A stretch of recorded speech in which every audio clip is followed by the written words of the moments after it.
Bismillahirrahmanirrahim. Alhamdulillahirabbil alamin.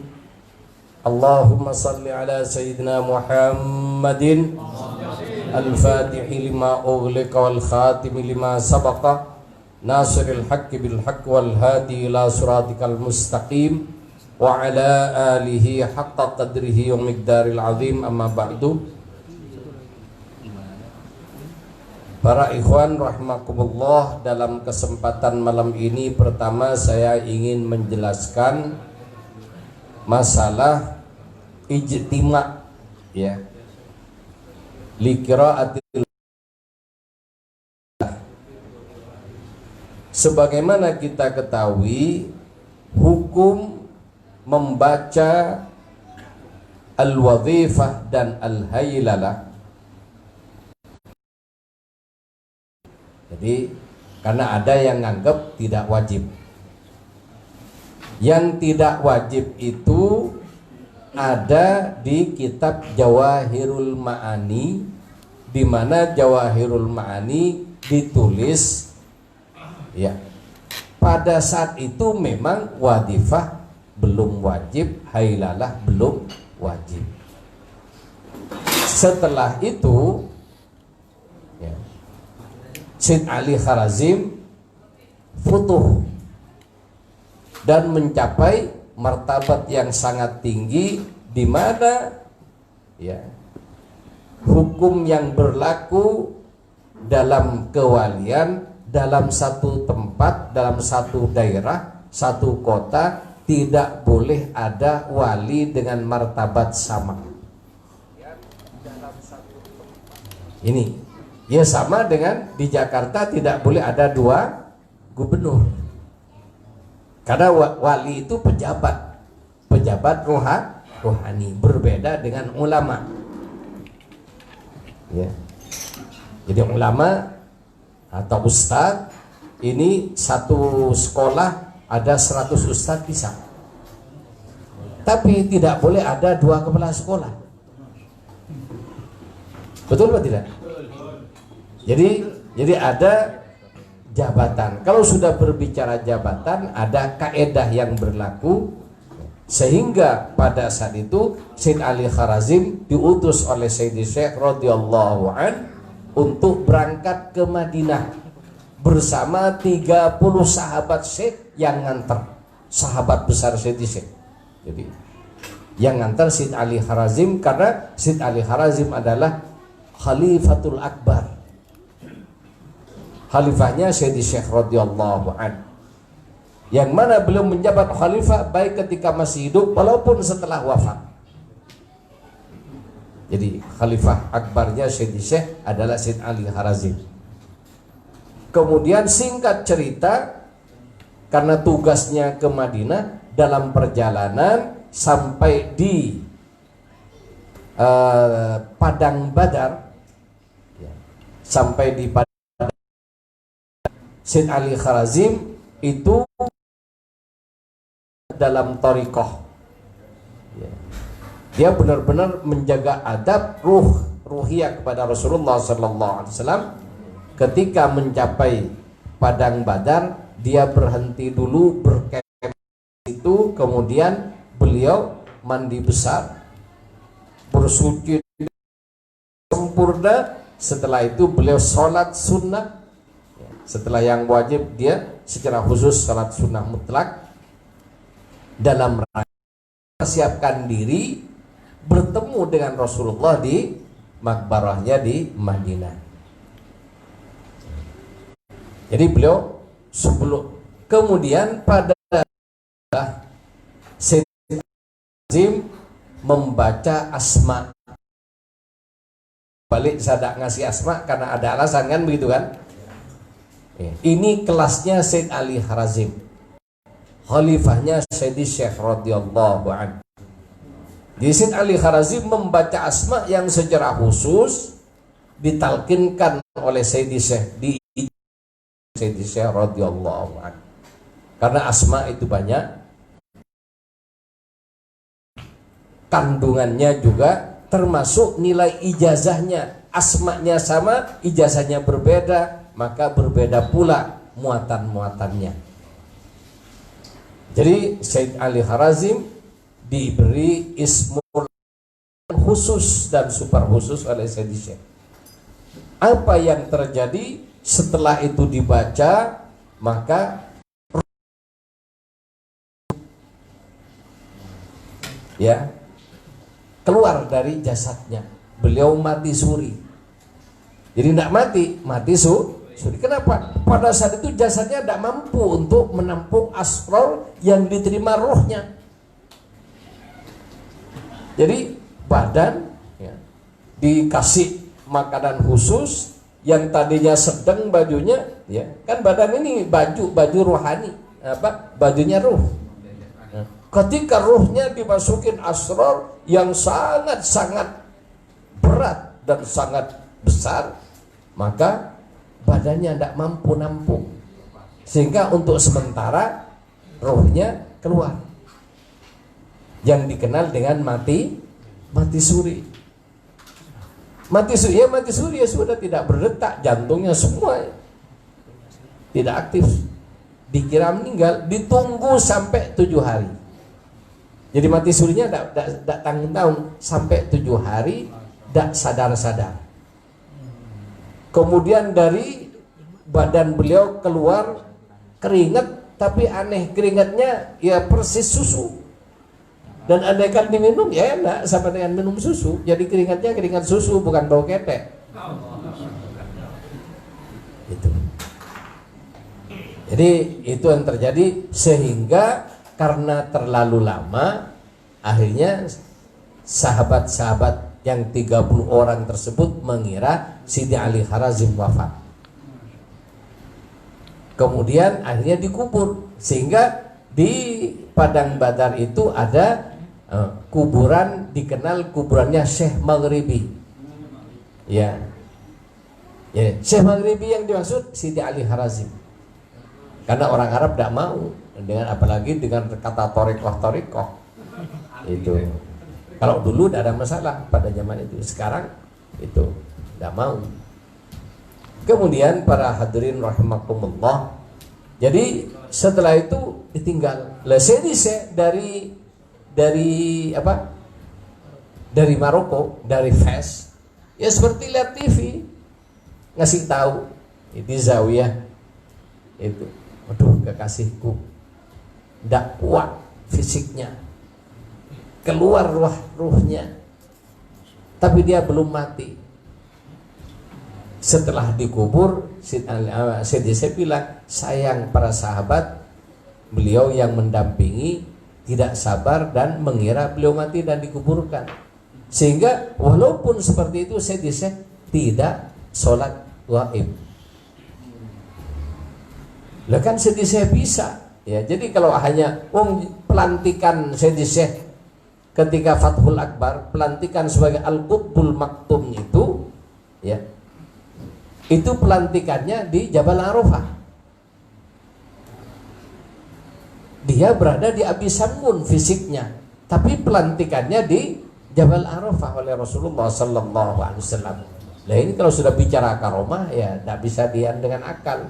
Sehingga ini ya, ada seorang Wahabi tulen bilang tidak masuk akal, kok bisa Syekh Tijani yang hidup pada tahun 1200 Hijriah bisa bertemu dengan Nabi yang sudah 12 abad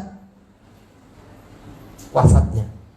Tidak masuk akal. Jadi semua yang tidak masuk akal ditolak. Kembali pada Sidi Ali Harazim radhiyallahu an, ya dari situlah akhirnya Sidi Ali Harazim dikubur dan ditinggal sahabat beliau yang 30 orang akhirnya berangkat ke Masjid Nabawi ziarah ke Rasulullah. Orang-orang yang ada di Badar setiap hari dengar orang janji, orang tadarus baca Quran, suaranya lantang keluar. Setelah dicari di mana suara orang baca Quran, ternyata di kuburan yang masih baru. Kedengaran bacaan Qurannya. Kenapa? Beliau setelah dikubur hidup. Itu. Dan di kuburannya beliau baca Quran. Terdengar keluar. Akhirnya ditanya orang mana ini? Iya, ini tinggal sama teman-temannya. Kemana temannya? Ziarah ke Masjid Nabawi, ziarah Rasulullah Sallallahu Alaihi Wasallam. Akhirnya disusul. Tapi ketika dikembali, Sayyidina Ali Harazim sudah wafat dan Said Isek memberitahu kepada para sahabatnya di Zawiyah untuk sholat gaib. Jadi itu Sayyidina Ali Harazim, dan pada saat itu membaca Ismul A'zam yang sangat khusus diberikan untuk kalangan atas. Itu. Kemudian para ikhwan rahimakumullah, jadi itu terjadi dalam satu riwayat 14 tahun sebelum wafatnya Syekh radhiyallahu anhu. Riwayat yang lain 16 tahun. Sehingga selama 14 tahun ini Syekh masih hidup, itu ada perubahan-perubahan. Di antaranya wadifah yang tadinya istighfarnya 100, selawat fatih 100, la ilaha illallah 200, Jawharatul Kamal 11 berubah menjadi istighfar cuma panjang, astagfirullahaladzim alladzi la ilaha illa huwal qayyum 30, selawat fatih 50, la ilaha illallah 100, Jawharatul Kamal 12. Setelah Sayyidina Ali Harazim wafat. Kemudian setelah itu tadinya amaliyah sunnah tidak wajib qada, setelah itu diwajibkan oleh Rasulullah. Jadi yang mewajibkan Rasulullah, yang menentukan lafal dan jumlahnya, waktunya juga Rasulullah Sallallahu Alaihi Wasallam. Termasuk kaifiatnya wajib berjamaah. Ini berjamaahnya ini yang kita bahas. Ya, masalah yang lain kita nanti. Penasaran dengan Ismul A'zam? Karena banyak yang tanya-tanya. Kalau itu yang dibahas, kita bahas fikih. Tapi sekedar pancingan aja biar penasaran. Selamat berkhayal. Para ikhwan rahimakumullah, hukum wadifah ya. Yang pertama, bacanya, waktu bacanya sehari semalam sekali, tidak 2 kali, cukup sekali. Terhitung sejak waktu maghrib sampai dengan maghrib berikutnya. Jika wadifah hari sebelumnya sudah selesai, seperti tadi siang sebelum maghrib, kita sudah membaca wadifah habis asar. Kenapa? Wadifah hari Jumat sudah kita baca. Kalau di sini subuh tadi kita wadifah.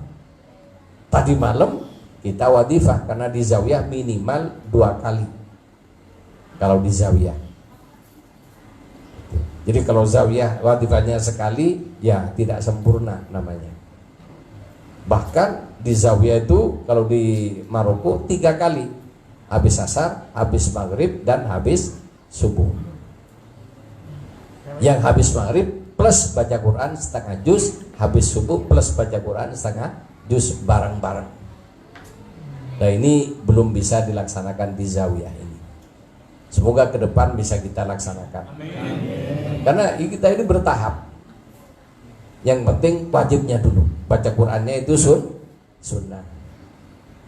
Yang wajib aja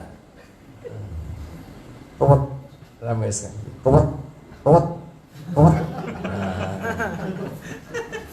Kok ketawa? Gitu. Jadi para ikhwan rahimakumullah, jadi hukumnya ya, tata cara kaifiat baca wadifah yang pertama wajib berjamaah. Jadi ada di syurutut thariqah, syarat thariqah yang nomor 12, atsani asyara. Syarat thariqah yang ke-12 al-ijtima', ya berkumpul lidzikril wadifati, untuk membaca zikir wadifah. Wadifah bukan seminggu sekali, tiap hari. Kemudian wa dzikril hailala ba'dal asri yaumil jum'ah. Ya, dan baca hailala habis asar tiap hari Jumat juga wajib berjamaah. Ila ghurubis syamsi, sampai dengan matahari terbenam. In amkanal ijtima', jika berjamaah itu memungkinkan, artinya kondisi aman. Ya, kalau misalnya kayak kemarin ditakut-takutin COVID-19, ya kan menurut saya kan ini ditakut-takutin karena itu proyek. Lah iya, satu orang jatahnya itu berapa itu kan, ada 230 juta ya, 360 Pak. Lah iya, makanya ada yang mau dikasih 15 juta biar ngaku corona. Jadi udah, kita tak bicara itulah ya. Jadi in amkanal ijtima', jika berkumpul itu memungkinkan itu. Wa kana ma'ahul ikhwan, dan di situ ada ikhwan. Kalau tidak ada ikhwan tidak apa-apa sendiri. Kalau ada wajib. Kalau sendirian jauh dengan ikhwan tidak apa-apa sendiri. Itu. Tapi kalau bisa naik motor, lihat kan, jauh. Jauhnya sekarang ini mana? Pondok Gede ke sini naik motor berapa jam? Itu. Jadi jangan dijadikan dalil. Kenapa? Ya. Yang cerita sahabat Nabi sholat berjamaah 5 waktu dengan Nabi, jalan kaki, setelah orangnya itu wafat, dijenguk oleh Nabi, ternyata perjalanan dari Masjid Nabawi ke rumahnya 3 jam. Itu.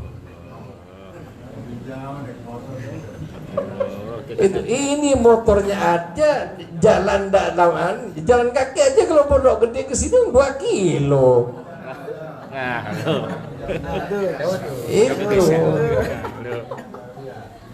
Itu. Bahkan saya menyatakan lau ta'lamu ma fil wadhifati la atau walau habwan. Kalau kamu tahu apa yang didapat oleh orang yang berkumpul baca wadhifah, kamu pasti datang walaupun harus ngerangkak. Wajib berjamaah. Sehingga ini tolong diatur sama ikhwan. Saya juga ngerti ikhwan itu sibuk. Tapi kan Quran sudah minggu yang kemarin sudah saya kasih tahu, Allah ngasih peringatan, wala tulhikum amwalukum. Jangan sampai membuat kamu lalai apa? Hartamu. Wala auladukum, anak-anakmu. Dari apa? An-dzikrillah. Faman yaf'al dzalika fa ulaika humul khasirun. Orang yang lalai dari berzikir kepada Allah, lalai karena mikir dagangan takut tidak habis, ya, sampai zikirnya dilalaikan, fa ulaika humul khasirun. Rugi. Kenapa? Bayangin, satu la ilaha illallah dapat 7 langit dan seluruh bumi plus isinya. Satu la ilaha illallah. Lalu kalau hailalah 1000 dikali itu semua meledak komputernya. Iya kan? Wadifah 100, baca selawat fatih. Selawat fatih dibaca ikhtiari dengan dibaca dalam wadifah dan lazim beda pahalanya. Tidak sama. Bagi ikhwan ikhtiari sudah jelas. Yang saya menjelaskan panjang lebar, andaikan mungkin 1000 triliun manusia dikumpulin, dikasih umur 100.000 tahun, tiap hari berzikir selawat fatih 100, selain fatih 100.000, masih lebih gede pahalanya satu selawat fatihnya ikhwan. itu untuk ikhtiari. Kalau dibaca wadifah lain, dibaca di lazim lebih lain. Itu jelas. Tapi karena tidak langsung masuk kantong, nah ini kan lain. Kalau nungguin kebab tinggal dihitung berapa gulung kan gitu. Enggak, ini apa, saya ini apa, da nyindir nabrak. Dan juga ya terus aja juga ya, kadang-kadang saya kalau bercanda gini kadang lupa juga ke apa ya. Kemarin saya terus aja ditegur sama uminya, Bang, kalau ngomong hati-hati jangan sampai Irwan tersinggung. Kenapa? Kan kemarin ya kalau sempat ngomong gitu kan, kalau lagi susah siang malam di zawiyah, begitu sudah habis susahnya ada pendatang. Nah, itu kata uminya, wah jangan sampai nanti orang nanti dikira kita hitung-hitungan sama Iwan. Ini kan sudah miliknya Iwan, kata apa? Lah iya, tapi ini yang saya ingetin bukan urusan itu. Iya, hak Esa dalam hal ini kita clearkan. Saya mohon maaf kalau ada yang tersinggung. Ya, saya mohon maaf kalau ada yang tersinggung. Jadi apa intinya ya, saya ngingetin jangan sampai urusan duniawi melalaikan kita. Ya, ijtima penting. Tapi ijtima wadifah ini yang harus saya tertibkan sekarang. Termasuk ijtima wadifah banyak di kampung-kampung yang kurang pas. Kenapa? Ya musola ada yang bisa ditempati, ijtimanya di rumah. Punya anak kecil, yang namanya anak kecil. Itu ya, terutama di rumah tidak ada anak kecil, apa di ruang tamu. Habis wadifah nonton TV di situ. Lah itu juga tidak boleh. Itu.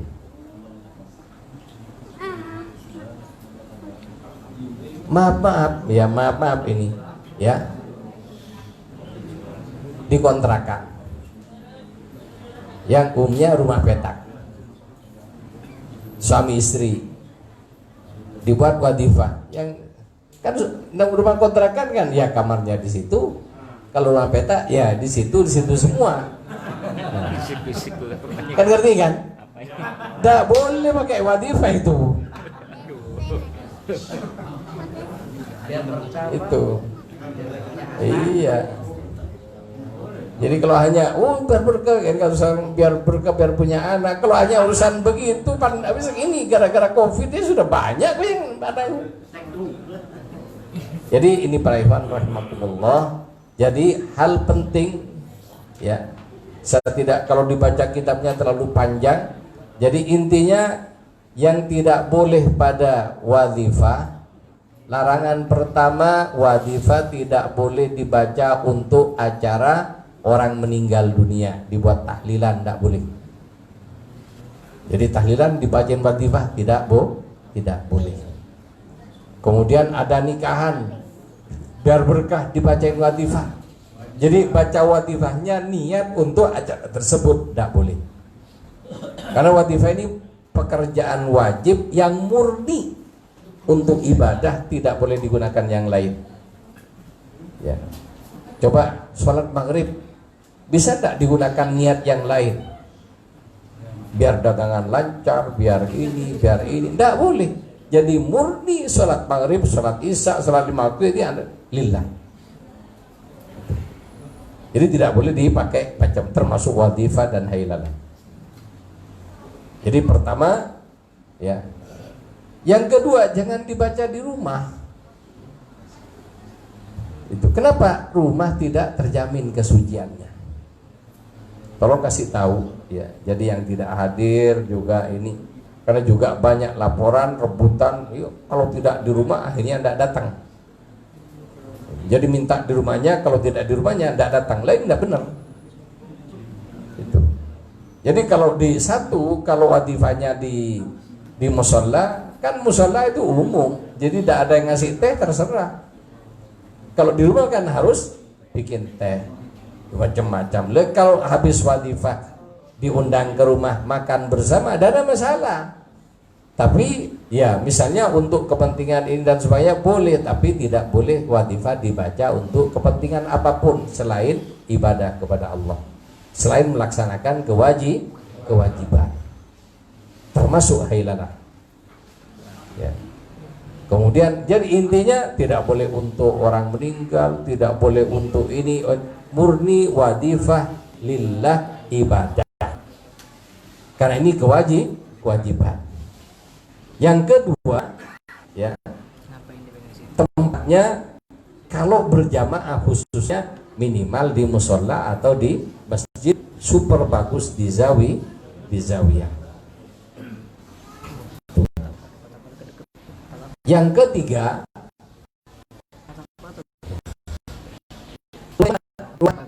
kalau punya rumah ingin bisa ditempatin wadifah. Jadi ambil satu kamar yang tidak digunakan kecuali untuk zikir. Jadi tidak boleh anak kecil masuk, tidak boleh ada foto-foto, ya. Jadi sebenarnya kenapa kok di sini tidak ada foto-foto muqaddam, foto-foto? Kenapa? Ya, zawiyah itu sama dengan masjid. Cuma zawiyah khusus untuk zikir thariqah. Coba masjid dikasih ini foto presiden, wakil presiden, pantas enggak? Bukan hanya tidak pantas, jangan, haram dikasih begituan. Ya, itu diantaranya. Termasuk juga ya bahaya kalau di rumah itu kan karpetnya dipakai, habis dipakai wadifah dipakai yang lain. Tuh. Sehingga wadifah ini kesucian tempatnya, kesucian pakaiannya, kesucian badannya, kesucian dari hadas besar dan kecilnya, ini harus pertama, ini baru tahap pertama. Baru setelah itu kesucian hatinya lillahi ta'ala. Itu. Ini diantara ketentuan-ketentuan wadifah. Terus bagaimana kalau baca sendiri? Kalau baca sendiri itu tadi tempatnya, jadi kalau baca sendiri ya beli karpet misalnya paling tidak yang 2x3. Tapi kalau hanya seperti itu sebaiknya jangan baca Jaratul Kamal. Itu. Jadi kalau baca di rumah, karena saya pengalaman ketika di Malaysia, di Kuala Lumpur, di Pahang pada saat itu di hotel, saya bersama cucu Sayyidi Syed Muhammad Al-Habib At-Tijani. Ya, ketika menghadiri itu tantangan debat terbuka dengan Wahabi. Pada saat itu saya mendampingi Syed Muhammad Habib sama Syed Wali dan Syed Umar Mas'ud dan sahabat terjemahnya. Selesai acara, ya, di hotel itu ada ruangan segede ini kayak itu, ya, salah itu. Jadi apa kalau bahasa Arabnya salah, jadi beranda. Ya, kemudian ikhwan di situ ngambil kain-kain selimut di kamar itu diambilin, dijadikan leme untuk, kan sudah ada karpetnya ya, namanya punya hotel bintang 5 ya bagus. Dikasih kain putih itu, Syed Muhammad Al-Habib tidak mau baca wadifah. Tidak mau. Dia katakan, ini hotel. Yang nginjak di sini siapa? Apakah pasti orang benar? Apa tidak ada orang yang nakal-nakal masuk dan main di sini? Jadi beliau menjaga dengan wadifah. Kenapa? Rasulullah hadir. Ini jadi kehadiran Rasulullah dalam wadifah itu adalah sebuah perkara yang sangat besar. Itu diantaranya. Oleh karena itu, tolong kepada ikhwan, ya, jangan ego. Sekali, karena kadang-kadang kalau sudah merasa, jadi buang ego dalam ibadah. Jadi kalau ada musola di kampung situ, ya pamit dengan yang punya musola baik-baik, Bapak, saya tiap habis isya atau jam berapa ya pamitan nebeng wadifah bersama di situ. Kalau baik-baik insya Allah boleh. Itu. Juga musola digunakan untuk berzikir. Jadi pamitan yang benar. Ini. Karena apa juga ya tempat usaha macam-macam dibacain wadifah, ternyata pengalaman beberapa orang tidak baik. Habis ditemu bukan keberkahan. Ya kenapa? Ada ismul a'dham pada wadifah yang ikhwan walaupun tidak tahu mana ismul a'dhamnya tetap dapat pahala itu. Enak apa tidak? Lah ini yang tidak ada di luar wadifah. Ada ismul a'dham ya, yang ikhwan walaupun tidak tahu tapi dipenuhi syarat-syarat wadifah dengan baik, maka mendapatkan pahala ismul a'dham. Karena ada itu juga, maka tempatnya harus benar-benar memenuhi syarat. Kalau tidak, kenapa? Kata ismul a'dham ya, ini bukan perkara mudah.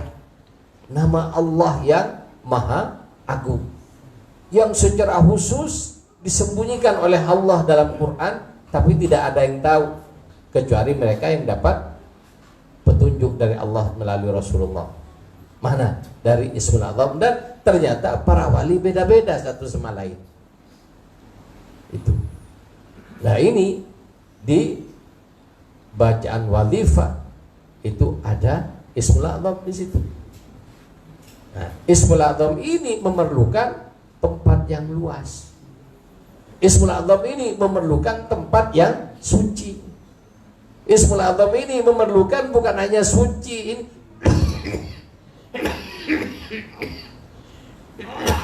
termasuk juga dindingnya tidak ada gambar-gambar, foto dan lain sebagainya. Tuh. Sehingga harus steril benar. Dan sebenarnya lebih steril lagi, hatinya harus steril lillah. Kalau tidak, ya, bukan kebaikan, mudarat yang didapat. Kalau di satu daerah, ya, bolak-balik sudah saya jelaskan ini, tapi saya kembali lagi, kenapa? Karena ternyata masih banyak yang tidak mau. Betul apa tidak? Iya, jalan sendiri. Ya, ini kita. Kalau di satu daerah banyak ikhwan, kemudian di situ tidak ada ijtima wadifah, maka jangan heran kalau sering ada puting beliung. Mau?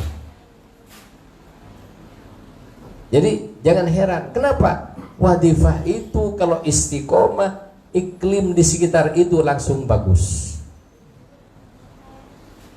Termasuk iklim lingkungan. Jadi Allah turunkan rahmat, orang-orangnya yang tadinya kasar-kasar, tidak usah diomelin, tidak usah diceramain, baik sendiri karena Allah memberikan hidayah. Barokahnya wadifah. Ini dia. Kalau tidak, nah, nanti ya kena. Termasuk juga ikhwan, ada yang ya sembarangan, tidak memenuhi syarat ngerjakan, maka jangan heran kalau banyak musibahnya. Jadi musibah ini ada dua. Kalau ikhwan ini sudah dilaksanakan sebaik-baiknya, ada musibah dan sebagainya, itu ujian. Kenapa? Ya, untuk ketemu lita'lama shadiqa minal kadzib. Biar ketemu ikhwan yang benar-benar ibadah lillah dengan yang bohong-bohongan dalam ibadahnya. Tapi kalau yang sembarangan ibadahnya, terutama wadifah hailalahnya, kemudian banyak musibahnya, ya jangan heran itu bagian dari apa? Peringatan dari Sayyidi Syekh radhiyallahu an. Karena kata Sayyid Muhammad Al-Habib, Sayyidi Syekh itu punya tongkat besi yang mana ikhwan kalau tidak benar ya dipukul pakai itu secara rohani, sehingga tiba-tiba jatuh patah. Nah itu Itu naudzubillah. Ada kan jatuhnya itu ya biasa-biasa kok ya. Ini juga perlu perlu dipikir ada apa ini kok kayak gitu. Ya. Itu diantaranya kan juga ada jadi seorang terkenal ini di ulama terkenal itu tidak ada angin, tidak ada hujan, jatuh sampai patah. Ulama ini. Ya itulah.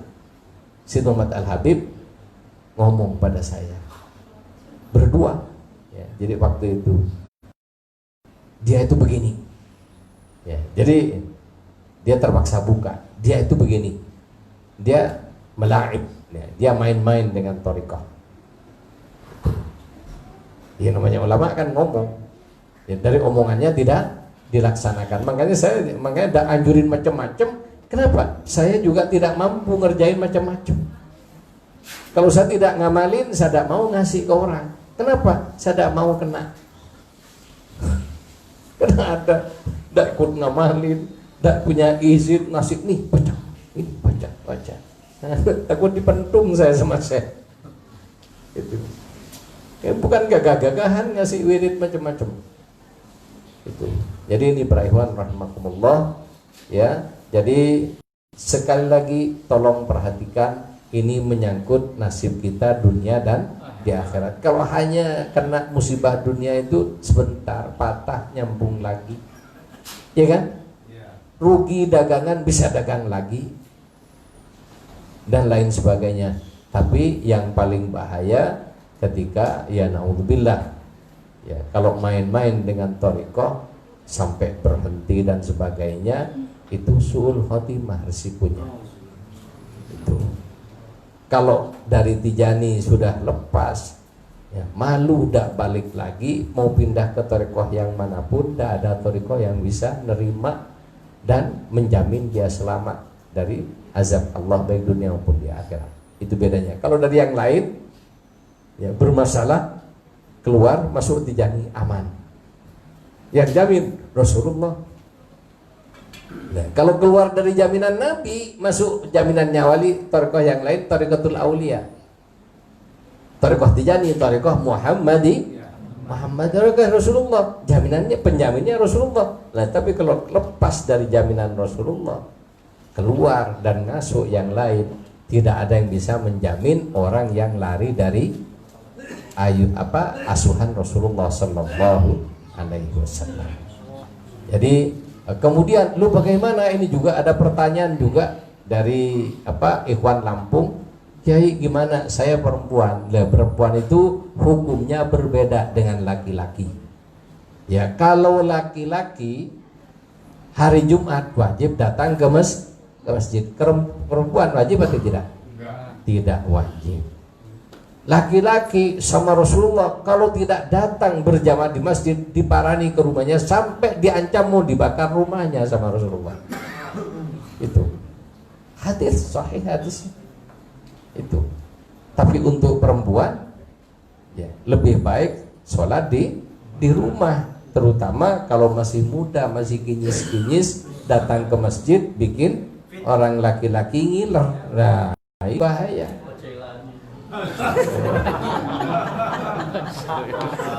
Jadi kalau perempuan, tapi misalnya di zawiyah itu terpisah tempatnya ya, jadi tidak nyampur, terpisah tempatnya, boleh perempuan datang ke zawiyah dengan catatan aman dari fitnah. Kalau tidak aman, zawiyahnya kecil jadi satu, ya itu bahaya.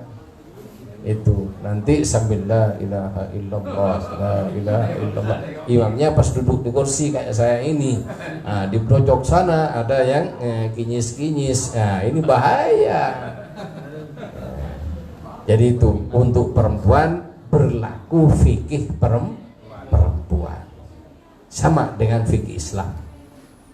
Itu jadi ada rukhsah untuk perempuan. Cuman kalau memang ya sempurnanya ijtima' wadifah dan haylalah di zawiyah dengan catatan tidak ada fitnah. Demikian, semoga ini menjadi perhatian bagi kita semuanya. Assalamualaikum warahmatullahi wabarakatuh.